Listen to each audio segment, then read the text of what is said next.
네, 성도 여러분 안녕하십니까? 행복한 안식일입니다.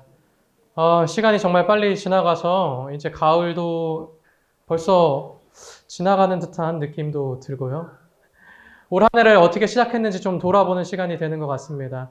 올 한 해 계획하셨던 일들이 잘 이루어지고 있나요?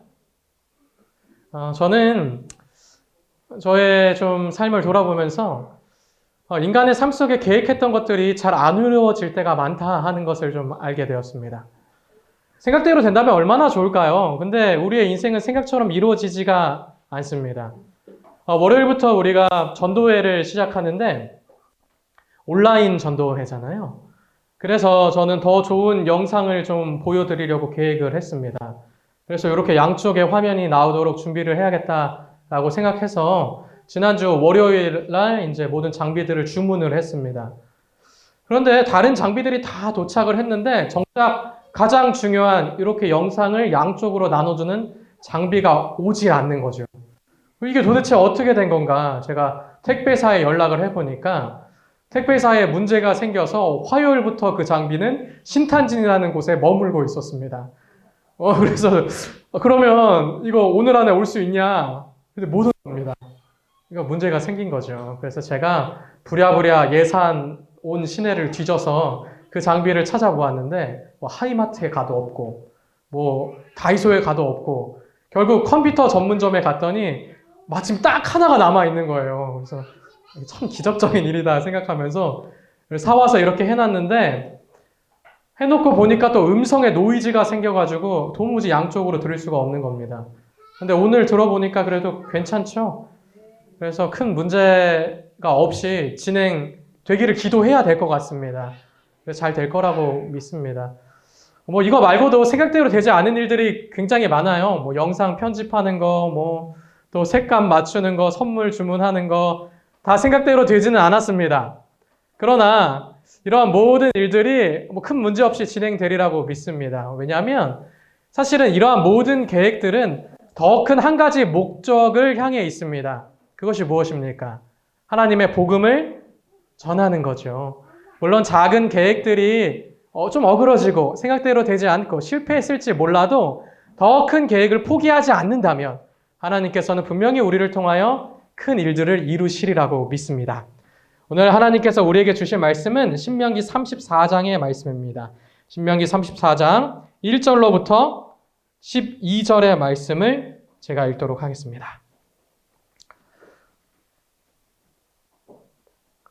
모세가 모압 평지에서 느보산에 올라 여리고 맞은편 비스가산 꼭대기에 이름에 여호와께서 길르앗 온 땅을 단까지 보이시고 또 온 납달리와 에브라임과 므낫세의 땅과 서해까지의 유다의 온 땅과 남방과 종료의 성읍 여리고의 골짜기 평지를 소알까지 보이시고 여호와께서 그에게 이르시되 이는 내가 아브라함과 이삭과 야곱에게 맹세하여 그 후손에게 주리라 한 땅이니라.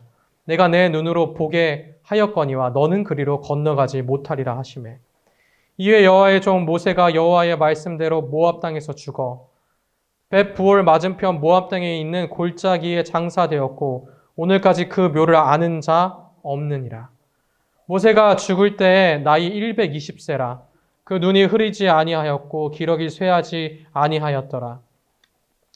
이스라엘 자손이 모압 평지에서 애곡하는 기간이 맞도록 모세를 위하여 30일을 애곡하니라. 모세가 눈의 하늘 여호수아에게 안수하였으므로 그에게 지혜의 신이 충만하니 이스라엘 자손이 여호와께서 모세에게 명하신 대로 여호수아의 말을 순종하였더라. 그 후에는 이스라엘에 모세와 같은 선지자가 일어나지 못하였으나니 모세는 여호와께서 대면하여 아시던 자요 여호와께서 그를 애굽 땅에 보내사 바로와 그 모든 신하와 그 온 땅의 모든 이적과 기사와 모든 큰 권능의 위엄을 행하게 하심에 온 이스라엘 목전에서 그것을 행한 자더라. 성도 여러분의 꿈은 무엇인가요? 여러분은 어떠한 것을 위하여 계획을 세우시고 살아가고 계십니까? 여기 한 사람의 인생이 있는데요. 그의 모습을 되돌아보았을 때 그는 정말로 불운하고 인생의 모든 계획들이 좀 실패하고 이루어지지 않은 것처럼 보였던 사람의 이야기입니다.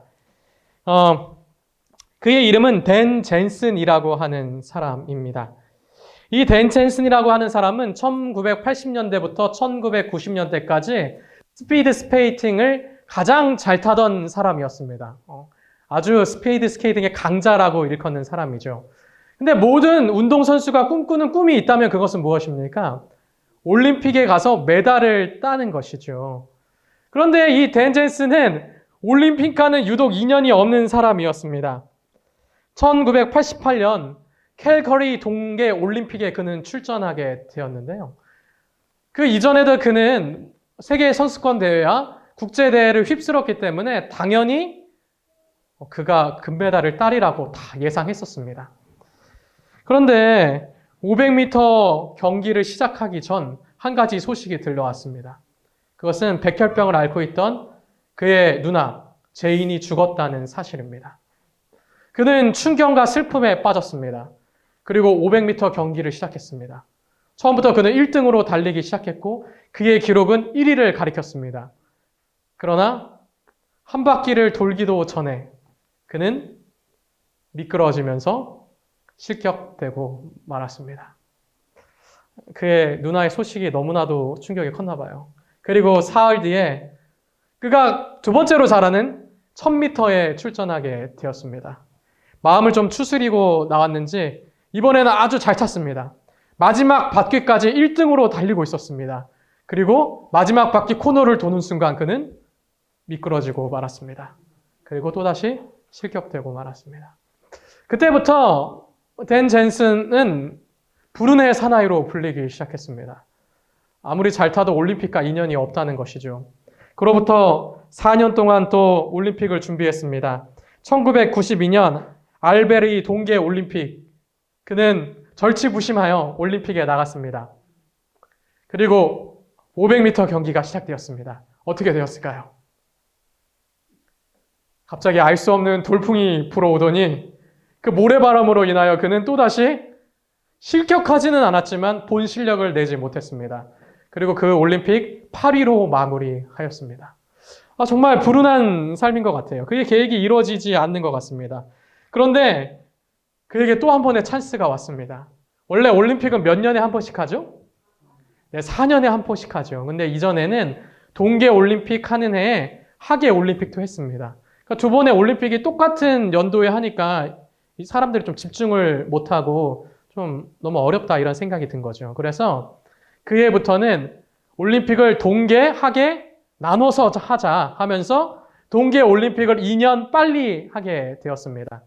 그래서 그는 이미 나이가 많았지만 다행히도 29살에 운동선수로서는 거의 마지막 때에 동계 올림픽 리 함메르 올림픽에 2년 만에 출전할 수 있게 되었습니다.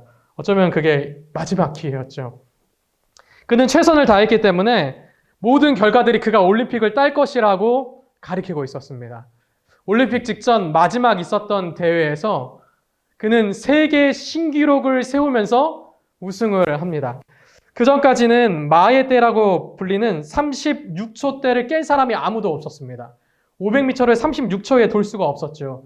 그러나 그가 마의 36초를 깨고 35.76이라는 신기록을 세우고 우승을 합니다. 보통 올림픽 직전에 있었던 경기에서 세계 신기록을 세우고 우승을 하면 그 올림픽의 금메달은 당연히 누가 딸 것이라고 예상해요. 그 세계 신기록을 세운 선수가 딸 것이라고 예상하죠. 큰 이변이 없는 한, 아니요, 웬만한 이변이 있어도 그가 따는 게 확실합니다. 그리고 그는 마음을 다잡고 올림픽 500m 경기에 섰습니다. 실수만 안 하면 이제 금메달 따는 거예요. 그런데 어떻게 되었을까요? 500m 경기가 시작되고 그는 또다시 1위의 기록으로 달리기 시작합니다. 그런데 마지막에 또 어떻게 됐을까요? 그는 실수를 하면서 땅을 짚고 맙니다. 그런데 우리가 육상 경기에서도 100m 경기에서 땅 짚으면 어떻게 돼요? 그거는 안 되는 거예요. 단거리에서 실수하면 순위는 그냥 뒤로 밀리는 겁니다. 스피드 스케이팅에서 500m가 육상에서 100m와 같은 경기입니다. 그러면서 땅을 이렇게 힘껏 짚고 넘어지진 않았지만 일어났는데 벌써 거기서 이제 몇 초 손해를 본 거죠. 그래서 당연히 메달을 못 따고 마무리하게 됩니다. 가장 기대를 얻었던 500m 경기, 그리고 마지막이라고 생각했던 그 경기에서 그는 또 뭐 할 수밖에 없었어요? 그의 계획이 실패할 수밖에 없었습니다. 그리고 나흘 뒤에 1000m 경기가 남아 있습니다. 그런데 1000m 경기는 젠슨에게 사실은 기대했던 경기가 아니에요. 그의 계획 속에 1000m는 사실 없었습니다. 왜냐하면 직전에 있었던 그 경기에서 그는 뭐 세계에서 가장 빠른 기록을 내지도 못했고요. 그보다 빠른 사람이 7명이나 더 있었습니다. 그러니 웬만하면 뭐 하는 거예요? 메달? 못 하는 겁니다. 그래서 그의 아내도 뭐라고 얘기했냐면 그동안에 계속 넘어져서 경기를 완주하지 못했으니 이번에 쉴 수 없이 경기를 완주해서 유정의 미를 거뒀으면 좋겠다라고 이야기합니다. 아무도 기대를 하지 못한 거죠. 그리고 1000m 경기가 시작됩니다. 그런데 놀라운 일이 일어났어요. 1000m 경기가 시작되고 그는 혼신의 힘을 다해서 스피드 스케이트를 타기 시작합니다. 기록은 그가 1위라고 하는 것이죠. 첫 번째 바퀴를 돌았는데도 1위입니다. 두 번째 바퀴를 돌았는데도 1위예요. 이번에도 그는 실수했을까요? 실수하지 않았을까요? 놀랍게도 그는 이번에도 실수를 합니다. 돌면서 땅을 살짝 터치하게 된 거죠. 그런데 이번엔 500m랑 달라요. 단거리가 아니라 중거리죠. 살짝 땅을 터치하면서 한 0. 몇 초 손해를 봤을 거예요. 그리고 결승점을 통과하는데 그의 기록은 세계 신기록이었습니다. 이전까지 그는 세계에서 7번째, 8번째로 잘하는 사람이었는데 세계 신기록을 기록하면서 불운한 것처럼 보였던, 계획대로 되는 것이 하나도 없었던 것처럼 보였던 그는 금메달을 거머쥐면서 그의 운동 커리어를 마무리하게 됩니다. 그리고 사실 그는 올림픽 금메달을 따고 싶었던 이유가 있었어요. 왜냐하면 그에게는 더 큰 꿈이 있었기 때문입니다. 1988년 그는 올림픽에 나가면서 그의 누나에게 이렇게 얘기했습니다. 내가 이번 올림픽에서 금메달을 따서 누나의 목에 걸어줄게요. 누나에게 드릴게요. 라고 말했습니다. 그런데 그 올림픽에서는 누나가 죽었고 따지 못했죠. 그리고 7.8기 8번 만에 그는 금메달을 땄습니다. 그는 시상식에서 하늘을 쳐다보면서 거수경례를 했습니다. 아마 누나를 생각한 것 같아요. 그리고 자신의 딸을 안고 빙판을 한 바퀴 도는데 그 딸의 이름이 누나의 이름을 따서 제인이었습니다. 그때 아마 온 세계가 감동을 받았어요. 포기하지 않고 끝까지 달린다면 아마 더 궁극적인 꿈은 이루게 되는 것 같습니다. 그의 마지막 경기의 모습을 한번 가져와 봤습니다. 잠깐 보도록 하겠습니다. 이렇게 말을 했어요. 메달을 생각지도 못했다. 기대를 전혀 안 했죠. 그랬는데 마지막 레이스잖아요. 자기 그렇죠. 선수 인생의 마지막 단 한 번 남은 기회였고 젠슨이 정말 혼신의 힘을 다해서 질주를 했습니다. 그래서 600m까지 랩 타임이 또 1위였어요. 기대를 모았는데 그 이후에 정말 또 아찔한 순간이 생겼어요. 넘어질 뻔했죠. 이번에도 이제 막판에 곡선 구간을 돌다가 삐끗했죠. 근데 이번에는 근데 손을 살짝 이렇게 무는데 거기서 제가 보기엔 0.1초는 손해를 봤어요. 봤는데도 야 이거 정말 마지막까지 이렇게 비운이 이어지나 했는데 그다음에 이제 역주에 역주를 거듭해서 세계 신기록을 세웠습니다. 그러니까 1분 12초 43 세계 신기록을 작성했습니다. 골이 나면서 그러면서 두 팔을 번쩍 들기면서 내가 해냈구나. 그래 표정이 이제 만감이 교차하는 표정을 지었는데 그다음에 관중석의 가족들도 그냥 감격에 겨워서 환호를 했고요. 이때는 진짜 깜짝 금메달인 게 그 전에 이제 그 벨라루스의 이고르 젤레조프스키라고 유명한 선수가 있어요. 이 선수가 1분 12초 7위로 이미 올림픽 신기록을 세웠습니다. 앞서서 뛰어갔죠. 예. 그때 이제 댄 젠슨은 굉장히 부담이 컸죠. 그렇죠. 이 기록을 진짜 깨야 되는데 힘들지 않습니까? 자기 이제 기존 기록을 보면 어렵잖아요. 그러니까 벤 젠슨의 그야말로 뭐랄까요? 인생 한 번 레이스가 그때 나온 거예요. 인생 레이스가 나왔고요. 예. 이건 정말 극적이었습니다. 1984년 사라예보 올림픽부터 이제 8번째 경기 만에 첫 메달을 금메달로 장식했고요. 7번의 실패 뒤 8번의 성도 여러분은 어떠한 꿈을 가지고 계십니까? 어떠한 목적을 가지고 계십니까? 저는요, 대학교 때 저의 삶에 좀 꿈을 꾸게 되었습니다. 그것은 뭐 다른 사람들처럼 돈을 뭐 엄청 많이 벌거나 엄청 명예를 얻거나 뭐 권력을 가지는 것이 아니었어요. 어떻게 보면 좀 소박한 꿈입니다. 그것은 안락한 집을 가지고 또 행복하고 웃음이 넘치는 가정을 만드는 것입니다. 소박한 꿈인가요? 그런데 제가 나이를 조금씩 먹어가면서 저의 소박한 꿈이 굉장히 어려운 꿈이라는 사실을 알게 되었어요. 저는 안락한 집이라고 생각했던 집을 상상하면서 어떠한 집을 꿈꿨냐면 수도권에 있는 2층 집을 꿈꿨습니다. 그리고 행복하고 웃음이 넘치는 가정을 생각하면서 능력 있는 남편과 아름다운 아내, 그리고 공부도 잘하고 말도 잘 듣고 그리고 인기도 많은 자녀들을 생각했습니다. 근데 지금 생각해 보니까 그건 정말 이루기 어려운 계획인 것 같아요. 제가 확실한 실패한 꿈은 있는 것 같습니다. 수도권에 2층 집을 사는 거 불가능합니다. 그건 실패한 것이죠. 근데 제가 어느 날 출장을 다녀오면서 운전을 하다가 문득 제 마음속에 이런 생각이 들었습니다. 귀여운 자녀들이 집에 있고 나의 여가 시간을 보장해주는 아내가 집에 있고 또 이렇게 하나님의 일을 할 수 있는 나의 삶이 있다면 그것이 행복한 삶이 아닐까 하는 생각이 들었습니다. 물론 저의 세부적인 계획들은 실패했어요. 서울에 2층 집 죽었다 깨어나도 저는 못 사요. 그렇지만 저는 더 큰 행복이라는 꿈에 다가가고 있습니다. 포기하지 않는다면 그 꿈은 이루어지는 것 같아요. 물론 완전한 행복은 언제 이루어질까요? 네, 예수님 오실 때 이루어지겠죠? 그 꿈도 포기하지 않는다면 예수님께서 이루어 주시라고 믿습니다. 오늘요, 모세는 느보산 위에서 자신의 120년간의 인생을 바라봅니다. 그에게는 계획이 있었고 꿈이 있었어요. 그는 지난 40년간 이스라엘 백성들을 인도하였고 그들과 함께 하나님께서 약속해 주신 가나안 땅에 들어가고자 하는 계획이 있었습니다. 그들을 들어 보내고자 하는 계획이 있었죠. 그러나 이제 그는 느보산 위에서 하나님께서 약속하신 먼 땅을 그저 바라봅니다. 저기 멀리 헤르몬 산이 보이고요. 납달리 구릉들이 보이고요. 그러한 북쪽 지방을 좀 보았어요. 또 중간 지방의 에브라임과 므낫세 지파의 땅들이 이렇게 보였습니다. 그 부분을 보고 나서 남쪽 지방에 유다가 정책하는 남쪽 지방도 보게 되고요. 더 아래 종려나무 성읍이라고 하는 여리고도 보고요. 그들이 이제 요단을 넘어서 가장 먼저 들어가야 될 땅이요. 그것도 보고요. 소알도 보았습니다. 그의 계획이 눈앞에 펼쳐져 있습니다. 어쩌면 120년간의 그의 삶 속에서 가장 중요한 계획이라고도 할 수 있죠.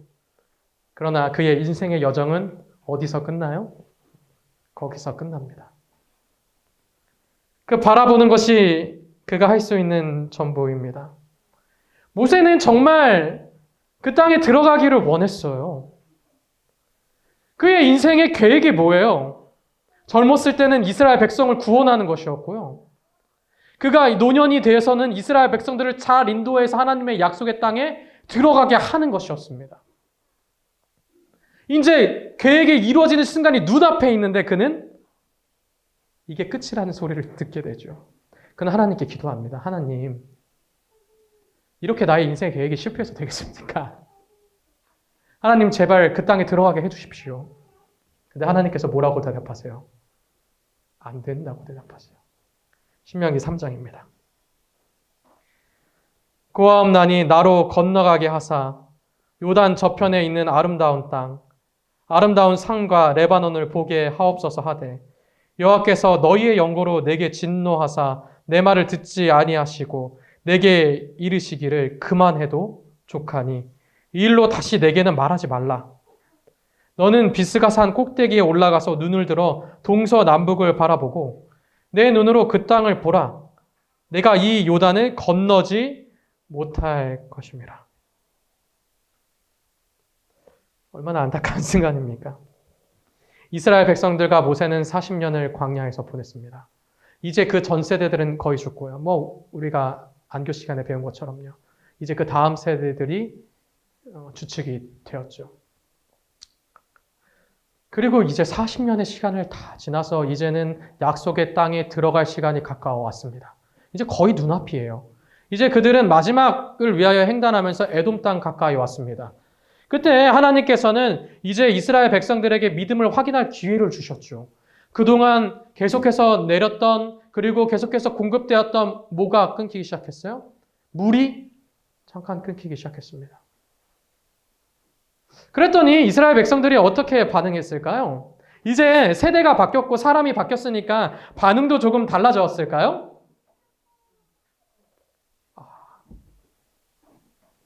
어쩌면 그들은 그렇게 전 세대와 똑같은지 사람이 바뀌었는데 그들의 행동은 똑같은 행동을 하게 되죠. 그들의 모습은 별로 달라지지 않았습니다. 민수기 20장 3절부터의 말씀을 제가 읽도록 하겠습니다. 백성이 모세와 다투어 말하여 가로되 우리 형제들이 여호와 앞에서 죽을 때에 우리도 죽었더면 좋았을 뻔하였도다. 너희가 어찌하여 여호와의 총애를 이 광야로 인도하여 올려서 우리와 우리 짐승으로 다 여기서 죽게 하느냐? 너희가 어찌하여 우리를 애굽에서 나오게 하여 이 악한 곳으로 인도하였느냐? 이곳에는 파종할 곳도 없고 무화과도 꽃도 없고 포도도 없고 석류도 없고 마실 물도 없도다. 그때 이스라엘 백성들은 불만을 이야기 시작하죠. 이 일로 인하여 모세는 그의 인생에서 실패를 경험하게 되고 그는 그 결과 어디를 못 가게 돼요? 가나안에 가지 못하게 됩니다. 이스라엘 백성들이 말하는 이 말을 저는 어디서 들어본 것 같아요. 그의 부모 세대가 비슷한 경험에서 똑같이 말을 했죠. 출애굽기 17장입니다. 거기서 백성이 물에 가라며 그들이 모세에 대하여 원망하여 가라되 당신이 어찌하여 우리를 애굽에서 인도하여 내어서 우리와 우리 자녀와 우리의 생축으로 목말라 죽게 하느냐. 굉장히 비슷합니다. 이들이 다 부모님한테 배웠나 봐요. 그리고 40년 동안에 사실 하나님을 의지하고 하나님의 능력을 경험하였는데 이제 잠깐의 고통과 어려움이 오니까 그들은 하나님이 그동안 우리와 함께 하셨다는 사실을 모두 다 잊어버리죠. 그리고 그의 부모 세대가 했던 것과 똑같이 하나님을 원망하고 비난하기 시작합니다. 그리고 그들을 구원해낸 하나님을 업신 여기죠. 왜 우리를 이끌어냈냐 이거예요. 이들이 뭐 알아요? 애굽에서 어떻게 살았는지? 경험해 봤어요? 사실은 아니에요. 그런데도 애굽이 좋았다라고 이야기하죠. 그러면서 뭐라고까지 이야기하냐면 차라리 우리가 단번에 죽는 게 낫지 이렇게 목말라서 오랜 기간 보내는 것은 정말 고통스럽다. 그때 우리를 죽이지 그랬느냐 이런 얘기까지 합니다. 그때가 언제인지 아십니까? 바로 고라 자손들이 반역해서 땅이 입을 벌려서 한 번에 그들을 죽게 했던 그 사건을 가리키는 겁니다. 얼마나 기가 찬 소리입니까?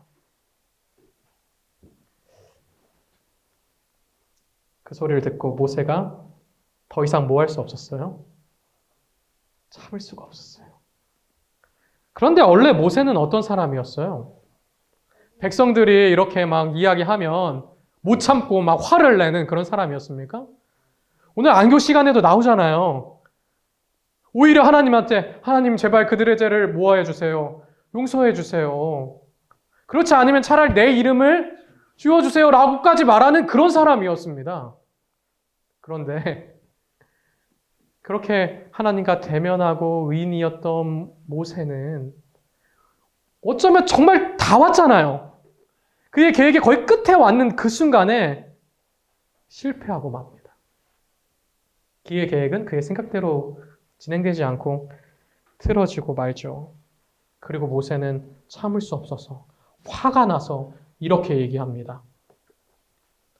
모세와 아론이 총회를 그 반석 앞에 모으고 모세가 그들에게 이르되 패역한 너희여 들으라.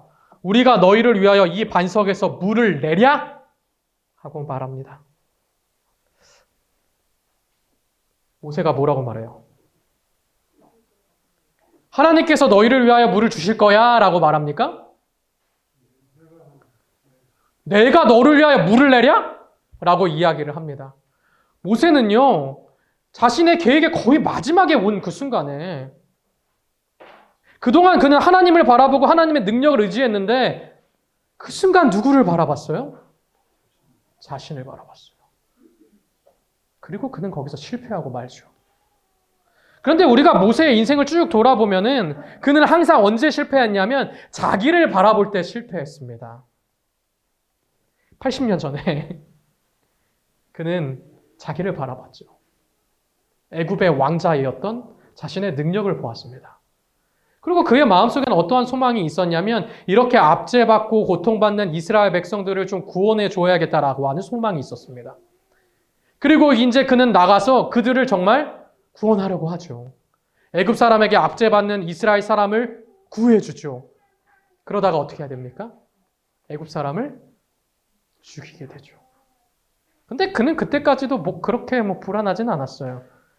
자신의 신분과 자신의 능력을 돌아보았죠. 그리고 나서 이스라엘 사람에게 갔는데 이스라엘 사람들이 모세를 어떻게 하기 시작합니까? 외면하기 시작하죠. 왜? 우리도 그렇게 하려고? 자신을 바라보았을 때 모세는 뭐합니까? 실패합니다.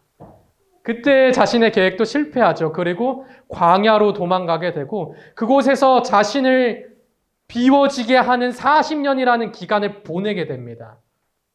모세가 비운 건 아니지만요. 하나님께서 그 기간을 주셔서 그를 비우게 하시죠. 그리고 정말 40년이라는 긴 시간을 통해서 어렵게 그 비운 모세가 이제 하나님을 의지하여 이스라엘 백성들을 인도하다가 또 누구를 바라봐요? 자신을 바라보고 또 이곳에서 실패하는 것이죠. 부조와 선지자는 이렇게 이야기합니다. 모세는 하나님께 대한 불신을 나타냈다. 그는 마치 여호와께서 약속하신 대로 행하지 않으실 것처럼 우리가 물을 내려고 물었다. 여호와께서는 두 형제에게 너희가 나를 믿지 아니하였고 이스라엘 자손의 목전에서 나의 거룩함을 나타내지 아니하였다고 말씀하셨다. 모세가 지금 누구를 못 믿었다고요? 하나님을 못 믿었어요. 그러니까 이스라엘 백성만 못 믿은 게 아니에요. 그동안 모세는 진짜 잘했거든요. 계획대로 했거든요. 가나안에 들어가게 잘 인생을 이끌어 왔거든요. 그런데 인생이 뜻대로 되지 않아요. 마지막 순간에 그는 하나님을 믿지 못했고 거기서 실패합니다. 그리고 나서 그는 하나님을 보지 못하고 믿지 못한 것을 넘어서서 자신도 모르게 누구의 자리를 대신하게 돼요? 하나님의 자리를 대신하게 돼요. 그것이 그에게 정말 큰 죄였던 거예요. 그동안 이스라엘 백성들을 먹이시고 마시게 하셨던 분은 누구예요? 모세가 아닙니다. 하나님이십니다. 모세는 단지 하나님께 의뢰하였고 하나님이 하라는 대로 이스라엘 백성들을 인도한 것뿐이에요. 그 길을 인도하신 분도 하나님이시고 먹이신 분도 하나님이시고 마시게 하신 분도 하나님이시고 광야에서 살게 하신 분도 하나님이십니다. 근데 모세는 하나님의 자리를 그 순간 자신도 모르게 대신하게 돼요. 그리고 큰 죄를 짓게 되죠. 부자 선지자 이렇게 우리에게 잘 설명해 줍니다. 모세와 아론은 하나님께만 속한 권세를 자신들이 취했다. 그때는 하나님께서 개입하실 필요가 있는 가장 엄숙한 기회였다. 이스라엘 지도자들은 이 기회에 백성들이 하나님께 대한 경외심을 갖도록 그들을 감명시키고 하나님의 능력과 선하심에 대한 저들의 믿음을 굳게 해주어야 하였다. 그들이 분노하여 우리가 너희를 위하여 이 반석에서 물을 내랴고 부르짖었을 때에 마치 그들은 그 능력이 인간의 약점과 정욕을 소유한 자신들에게 놓여있는 것처럼 그들 자신을 하나님의 자리에 두었던 것이다. 모세는 백성들의 끊임없는 불평과 반역에 지쳐서 마침내 자기를 돕고 계시는 전능하신 분을 보지 못했다. 인생이 참 계획대로 흘러가지가 않아요. 늘 하나님을 의지하고 늘 하나님을 따르고 그분과 친구처럼 지내고 그의 음성을 들었으면 좋았을 텐데 정말 계획했던 것들이 다 이루어지려고 하는 그 순간에 그는 실패하게 되고 말죠. 근데 모세의 인생을 보면은 그가 생각했던 것들은 늘 실패하는 것 같아요. 내가 구원해야지 할 때 실패했었고 내가 이들을 가나안 땅으로 인도해야지 계획했을 때 실패했습니다. 계획대로 되는 게 없죠. 성경은 그가 그날의 한 실수를 이렇게 말합니다. 시편 106편입니다. 이는 저희가 그 심령을 거역함으로 인하여 모세가 그 입술로 망령되이 말하였음이로다. 그럼 어떻게 됩니까? 이제 모세는 자신이 계획했던 것들이 실패했으니까 그의 인생도 실패인가요? 여기서 하나님의 자리를 탐했고요. 그렇죠? 하나님을 못 믿었으니까 이제 어떻게 해야 됩니까? 모세는 이제 벌을 받고 가나안 땅에 못 들어가고 그의 인생의 목적은 그냥 다 망한 거죠. 그렇다면 오늘 설교를 할 필요도 없었겠죠. 우리는 어쩌면 모세처럼 우리의 인생을 살아오면서 계획했던 것들이 실패하고 때로는 무너지고 때로는 무너지는 경험을 할 수밖에 없습니다. 우리의 생각대로 되지 않아요. 한 광고를 보면 그렇게 얘기하더라고요. SK텔레콤인가요? 생각대로 팅. 모든 것이 생각대로 된다고요. 근데 성도 여러분 어때요? 생각대로 되던가요? 안 되던가요? 생각대로 되는 게 하나도 없는 것 같습니다. 어쩌면 모세처럼 실패하죠. 그러나 모세는 그 실패로 인하여 그의 인생의 목적까지 실패하지는 않았습니다. 나 실패했으니 가나안 땅 못 들어가게 됐으니 이제 뭐 너네 들어가든 말든 니네 알아서 해라! 그랬습니까?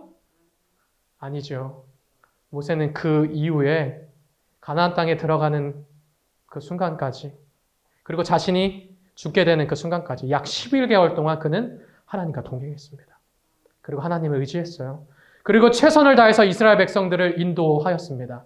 물론 모세는 자신의 계획이 실패했기 때문에 가나안 땅에는 들어갈 수 없었어요. 하나님을 의지하지 못했기 때문이죠. 생각대로는 안 됐습니다. 그러나 그에게는 더 큰 인생의 중요한 목적이 있었죠. 가나안 땅보다 더 좋은 곳이 있었습니다. 그건 어디입니까? 네, 예수님과 함께하는 하늘 가나안이죠. 하늘나라입니다. 그는 하나님이 약속하신 가나안 땅에 들어갈 수는 없었지만 그는 어디에 가게 되었어요? 하늘에 가게 되었습니다. 그걸 우리는 어떻게 알 수 있죠? 네, 여기 성경을 보니까 나와 있더라고요. 마가복음 9장에 이렇게 되어 있습니다. 예수님과 또 베드로와 야고보, 요한은 변화산에 올랐을 때 누구를 만나게 돼요? 네, 엘리야와 모세를 만나게 되죠. 뭐 그들이 어디 있었겠어요? 뭐 갑자기 막 나타났겠어요? 아니죠. 하나님과 함께 있다가 오게 된 거죠. 우리가 잘 알듯이 엘리야는 살아서 승천하게 되고 모세는 가나안 땅에 들어가지 못하고 죽었지만 아무도 그의 무덤을 찾지 못했죠. 죽어서 하늘나라에 가게 되었습니다. 마가복음 9장 이렇게 얘기합니다. 역세 후에 예수께서 베드로와 야고보와 요한을 데리고 따로 높은 산에 올라가셨더니 저희 앞에서 변형되사 그 옷이 광채에 나며 세상에서 빨래하는 자가 그렇게 희게 할 수 없을 만큼 심히 희어졌더라. 이에 엘리야가 모세와 함께 저희에게 나타나 예수로 더불어 말씀하시거늘. 사실 모세에게는 이 땅 가나안에 들어가는 것보다 더 큰 목적이 있었습니다. 젠슨이 500m 금메달 따는 것보다 더 큰 목적이 있었잖아요. 그것은 죽은 누나에게 금메달을 드리는 거였어요. 모세의 인생에도 더 큰 목적이 있어요. 그거는 세상 가나안이 아니라 하늘에 가는 것입니다. 그것이 오늘 모세의 목적이기도 했지만 누구의 목적이기도 해요? 우리 모두의 목적이기도 합니다. 우리는 세부적인 인생의 목표들에서 실패할 수도 있어요. 오늘 하나님과 동행해야지, 오늘 뭐 어떤 일을 해야지 할 때 때로는 넘어질 수도 있습니다. 그러나 성경은 우리에게 분명히 말해요. 대저 의인은 7번 넘어져도 다시 일어납니다. 우리가 하늘 가는 목표를 가지고 포기하지만 않는다면 예수님께서는 우리의 손을 이끄시고 우리의 발걸음을 인도하셔서 하늘 가나안에 들어가게 하실 것입니다. 성도 여러분, 뭐 하지만 않으면 된다고요? 포기하지만 않으면 됩니다. 계시록 2장에 이렇게 말합니다. 다만 너희에게 있는 것을 내가 올 때까지 굳게 잡으라. 뭐 하지만 말라고요? 포기하지만 말라고요. 굳게 잡기만 하고요. 이기는 자와 끝까지 내 일을 지키는 그에게 만국을 다스리는 권세를 주리라. 의인은 넘어져도 다시 일어납니다. 예수님을 의지한다면 우리는 때때로 넘어지지만 예수님께서 우리를 다시 세우시고 하늘로 인도하실 것입니다. 오늘 예수님만 의지하여 끝까지 포기하지 않고 하늘을 향해 끊임없이 달려가시는 저와 성도 여러분이 되기를 간절히 바라면서 말씀을 줄이도록 하겠습니다.